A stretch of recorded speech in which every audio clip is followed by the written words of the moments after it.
Assalamualaikum warahmatullahi wabarakatuh. Alhamdulillahillazi arsala rasulahu bil huda wa dinil haq liyusirahu ala dini kulli wa kafa billahi syahida. Asyhadu an la ilaha illallah wa asyhadu anna muhammadar rasulullah. Allahumma shalli wa sallim ala sayyidina Muhammadinil Fatih lima ukhliqa al-khatimi lima sabaqa an-nasiril haqqa bil haqqi wal hadi ila siratikal mustaqim wa ala alihi wa sahbihi haqqa qadarihi wa miqdarihil azim. Allahumma akhrijna min zulumatil wahmi wa akhrimna binuril fahmi waftah alaina bi ma'rifatil ilmi wa hasin akhlaqana bil hilmi wa sahhil lana abwaba min fadlik wansur alaina min khazaini rahmatika ya arhamar rahimin. Alhamdulillah, puji dan syukur kita panjatkan kepada Allah Subhanahu wa taala atas segala nikmat dan keberkahan yang pada pagi hari ini kita semua masih dapat merasakan sifat Rahman dan Rahim dari Allah Subhanahu wa taala. Selawat dan salam kita sampaikan kepada junjungan Nabi besar Muhammad sallallahu alaihi wasallam, dan kita berharap tentunya dianggap sebagai umatnya di hari akhir nanti. Baik, anak-anak yang Bapak sayangi dan yang Bapak rindukan, tentunya kali ini kesempatan pertama kita untuk di kelas 6 melakukan materi atau pelajaran jarak jauh. Bapak berharap kalian selalu dalam keadaan sehat walafiat dan selalu dilindungi oleh Allah Subhanahu wa taala. Sebelum masuk ke dalam materi, Bapak ingin berpesan kepada kalian, dikarenakan kalian sudah kelas 6,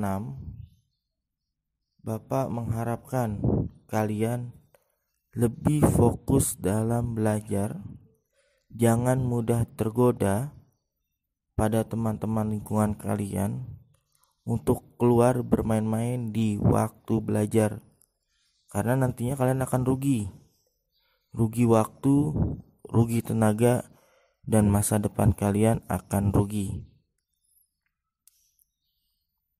Baik, Bapak berharap untuk kalian mempersiapkan buku khusus pembelajaran jarak jauh pendidikan agama Islam, karena nantinya Bapak akan memeriksa buku tersebut, bisa dengan sidak langsung ke rumah kalian ataupun ketika nanti sekolah sudah mulai normal kembali, kalian sudah ke sekolah. Namun jangan menunggu diperiksa, lakukan ini sebagai tanggung jawab. Sungguh mulia orang yang berpikir kalau belajar itu adalah karunia dari Tuhan yang Maha Esa, dari Allah Subhanahu wa taala. Karena tidak semua orang berkesempatan untuk dapat belajar agama.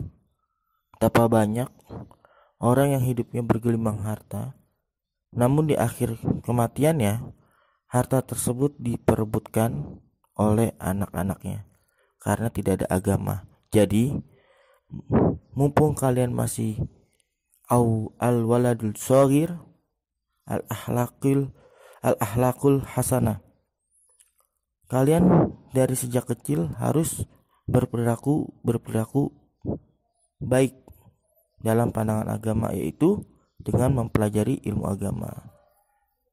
Mudah-mudahan kalian selalu mendapatkan taufik dan hidayah dari Allah Subhanahu wa taala untuk belajar ilmu agama. Baik, untuk materi pada kesempatan kali ini yaitu surah Al-Kafirun. Mohon diperdengarkan, mohon disimak dengan baik agar ketika nanti ada soal kalian dapat memahaminya.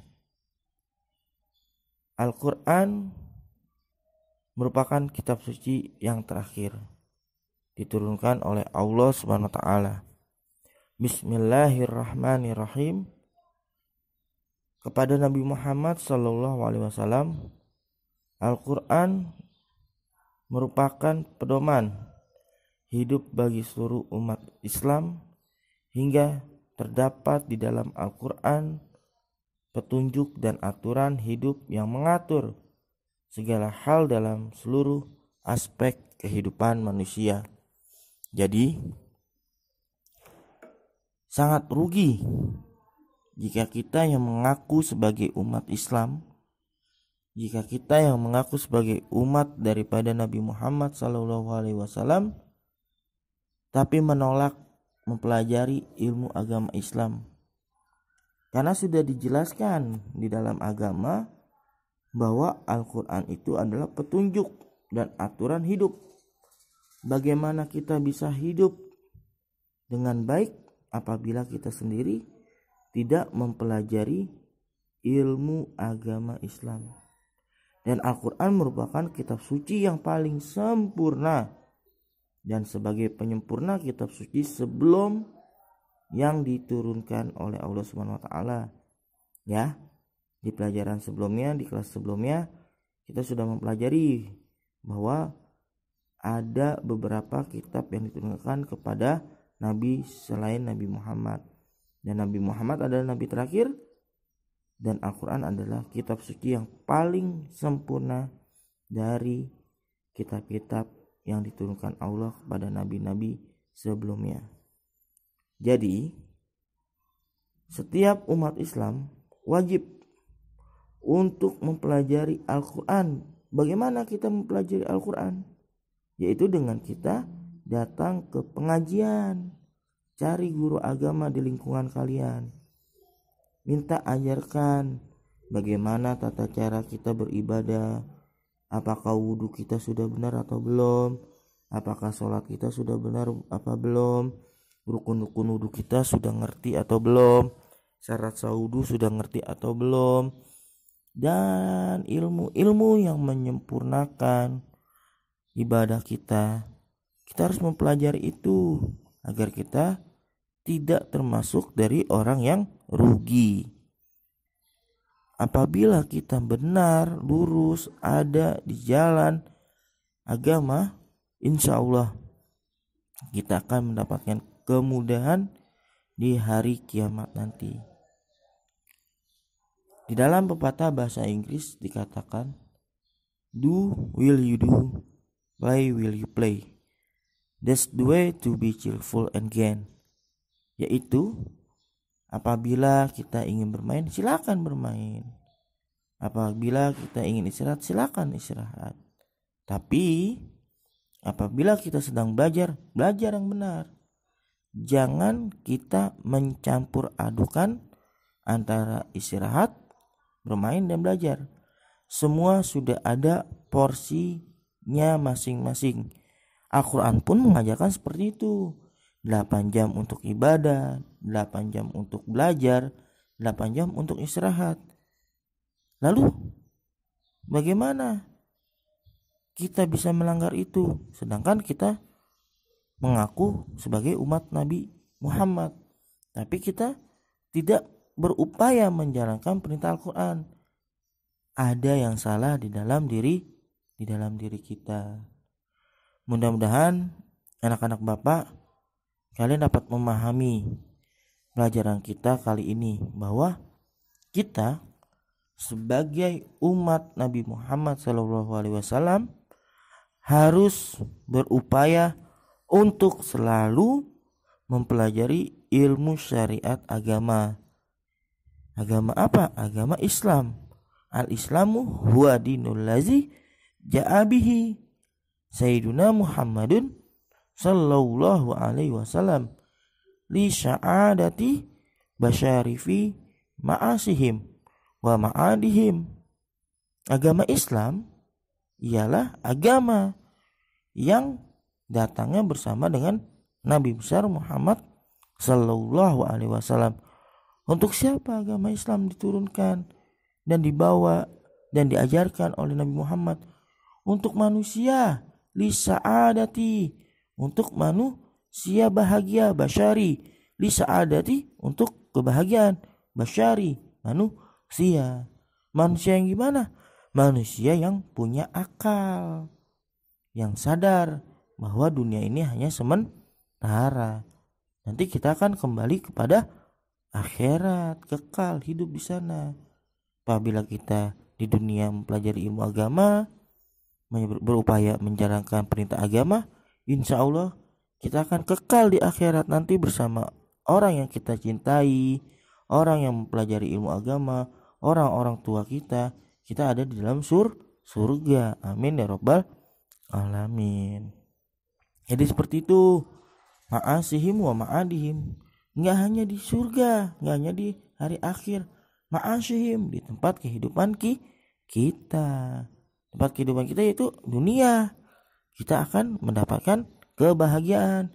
Allah akan ridho kepada kita, keluarga akan mencintai kita, dan semua orang yang baik akan menyayangi kita.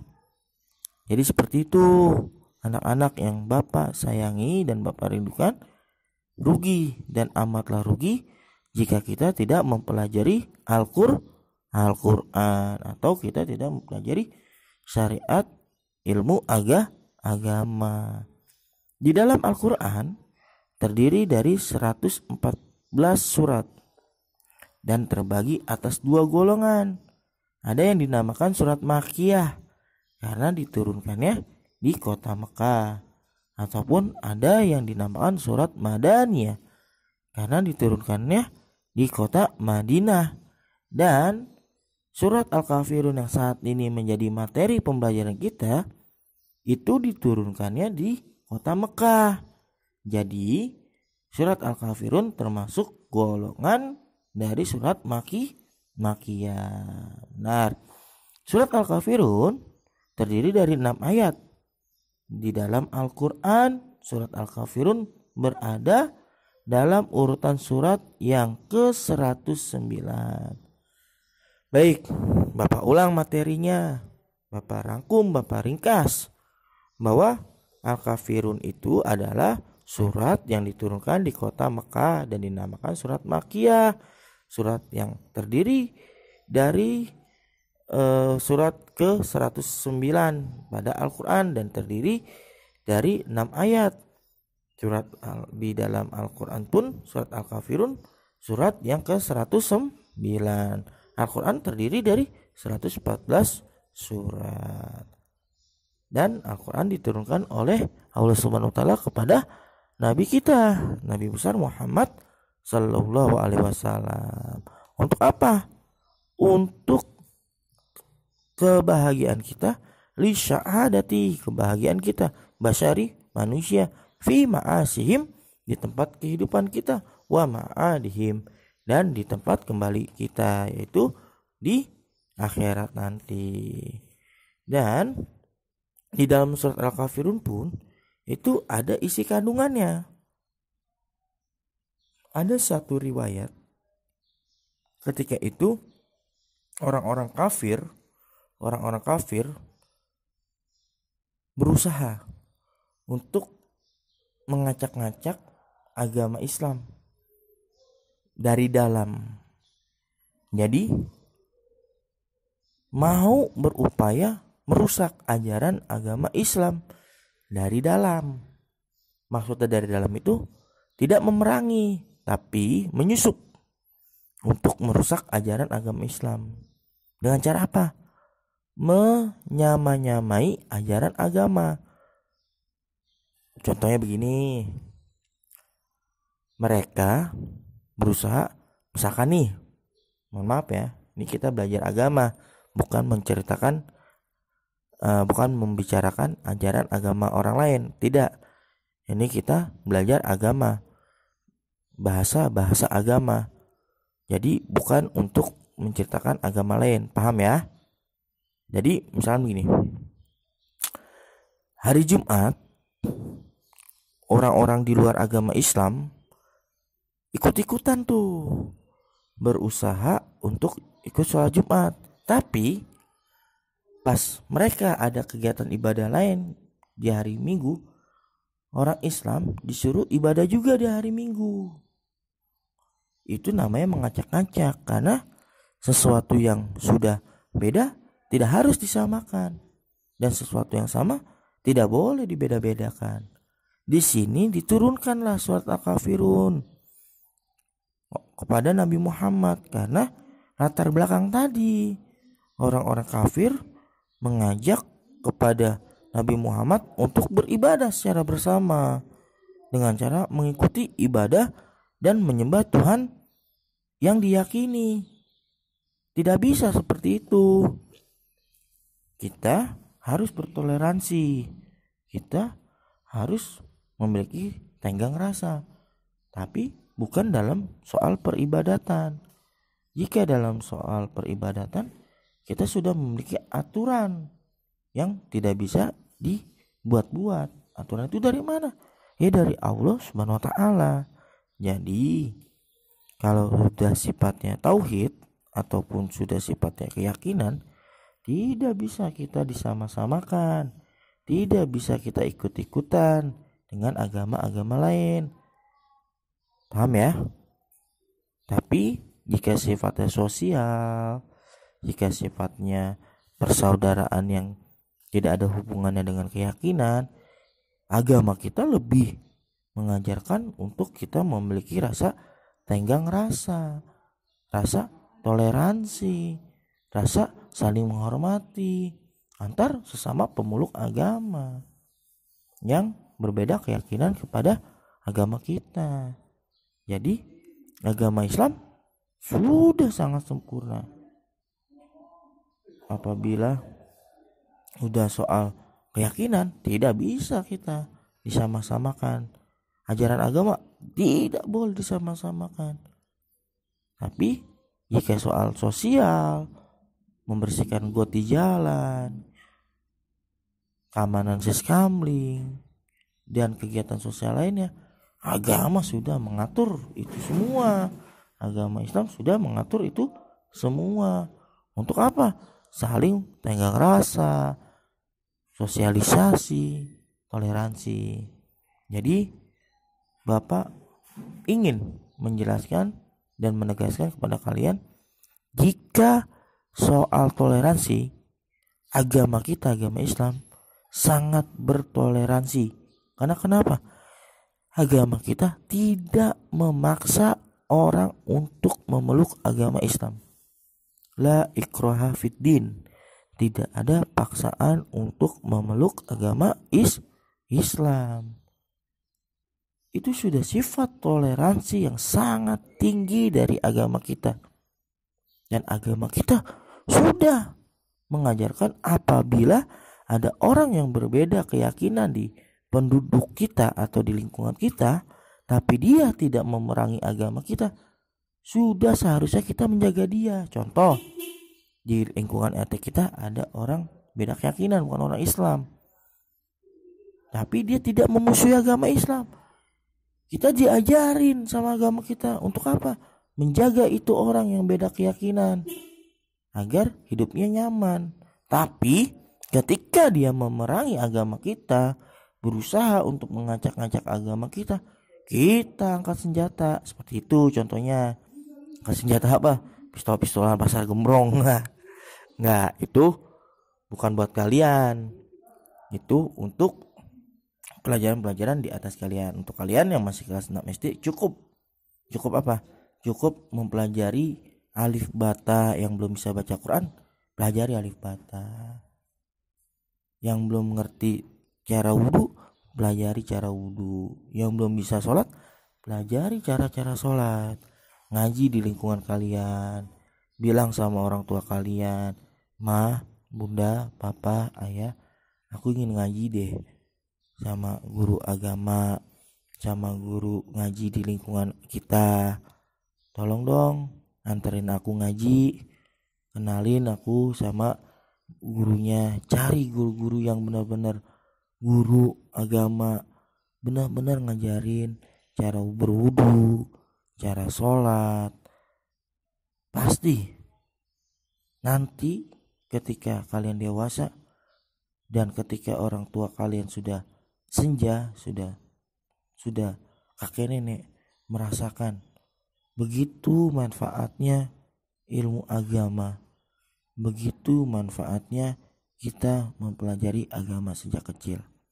Baik, demikianlah materi yang Bapak sampaikan. Semoga kalian semua dapat memahami dan mengerti dari apa yang Bapak jelaskan. Terus diulang-ulang rekaman ini, dengarkan dan dengarkan secara sesama, diulang-ulang agar kalian bisa memahami apa yang Bapak sampaikan. Baik, Bapaknya memberikan tugas. Pertama, tugasnya ialah kalian menulis surat Al-Kafirun dari ayat 1 sampai ayat 6 beserta artinya. Dan yang kedua, kalian hanya cukup menjawab pertanyaan Bapak. Pertanyaan Bapak, kitab suci Al-Quran diturunkan kepada Nabi ... Dan yang kedua, Al-Quran terdiri dari ... surat. Dan yang ketiga, surat Al-Kafirun ya berada di urutan yang keberapa? 100 ... Itu saja, cukup 4 tugas atau 4 soal. Baik, terima kasih kepada mama-mama dan bunda-bunda yang selalu mendampingi putra-putrinya. Mari kita berdoa agar keadaan pandemi ini segera berakhir dan kita dalam menjalani keadaan pandemi ini selalu mendapatkan kesehatan, pertolongan dari Allah Subhanahu wa taala. Bismillahirrahmanirrahim. Subhanakallahumma wa bihamdika asyhadu an la ilaha illa anta astaghfiruka wa atubu ilaik. Sallallahu ala sayyidina Muhammadin wa ala alihi wa sahbihi wa sallam. Walhamdulillah.